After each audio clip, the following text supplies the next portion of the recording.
Okay, continuing on here. Part 2, Anti-Citizen.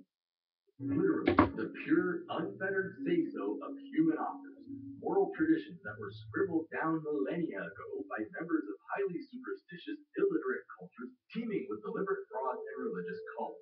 We're seriously talking about copies of copies that were selectively edited and compiled over multiple centuries by a series of political. Okay, they're highly illiterate. How did you paint them? Pretty much, they're just stupid. You know, the ancients, they're all superstitious idiots. They didn't, they didn't think that, like, they're not like us today, rational, really smart people. They didn't have the internet because there's so much intelligent information on the internet. The internet's so accurate, and the most secular century was the 20th century, and it was just filled with human enlightenment, and it was basically utopia. The 20th century was basically utopia. These idiots don't know what they're talking. And then here we go. Here we go. We're going to get into this copy of copies, parroting Bart Ehrman.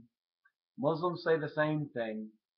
So I guess also we need to rule out Tacitus, Suetonius, um, all the information we have about Alexander the Great. I mean, all we have are copies of copies of copies of copies.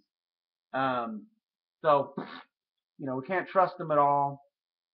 Even though the New Testament is the most well-documented group of documents that we have from antiquity, but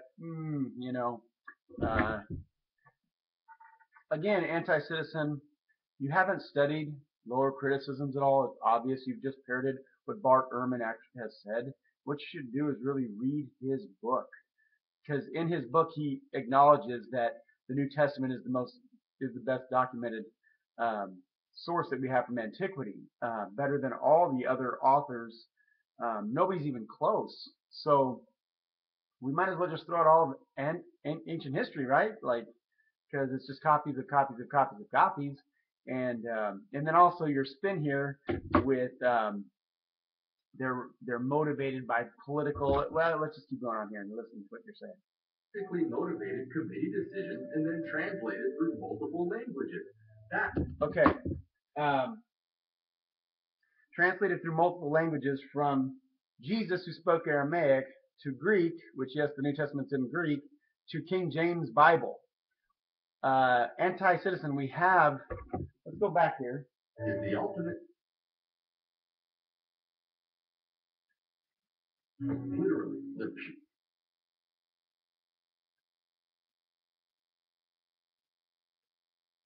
We're seriously talking about copies of copies that. We've got to go through this again. Selectively edited and compiled over multiple centuries by a series of politically motivated committee decisions and then translated through multiple. Okay, we'll get to that politically motivated statement here, but anti-citizen, we have that. This is just, you're just adding that in to make it seem, oh, we're getting this more, we're adding more steps in the process. We have this. We have really good ancient documents that have this. Yes, we don't have Jesus in Aramaic, although there are some Aramaic phrases that the gospel writers do quote from Jesus in the Gospels, but we have them in Greek, what he's saying in Greek. But why are you adding this in the King James Bible? You're just doing that for effect. Now, do you understand why the early church accepted the documents they did? I don't think you do. Politically motivated. The New Testament was pretty much, the bulk of it, about 90% of it was pretty much set by the vast majority of the church by the end of the 2nd century. You know why? No, you don't. You don't care, because you're just trying to paint Christianity as the worst as possible and trying to make it, and you put the Council of Nicaea there as if that's where they decided where the canon was decided, and that's not where it was decided, by the way. Canon was not decided at Nicaea. You just threw that in there for good effect. But let's keep going on here. Multiple languages.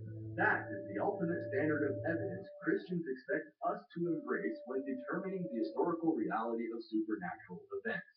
So without even getting off the ground, the case for the historical Jesus is already so laughably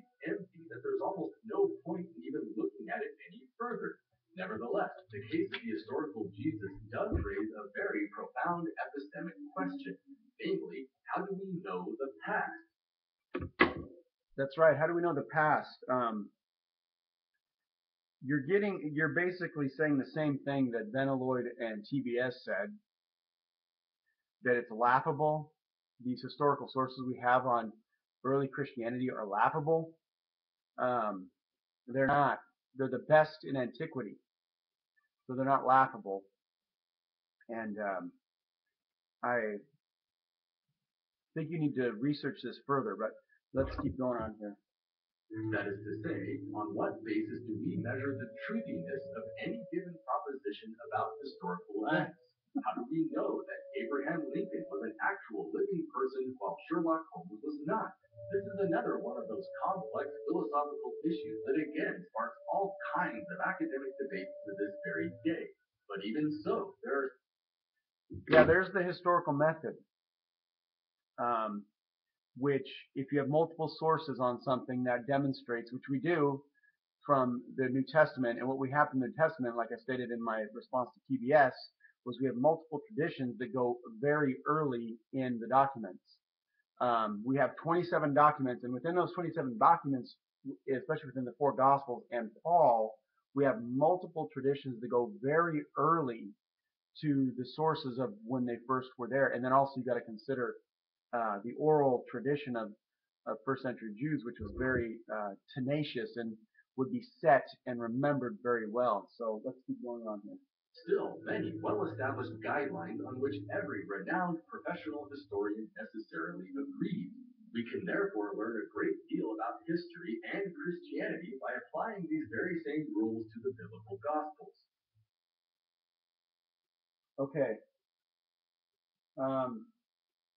For example, one of the core guidelines in all historical methods says that any given source of historical information may be forged or corrupted. Okay. What do you mean by that, forged or corrupted?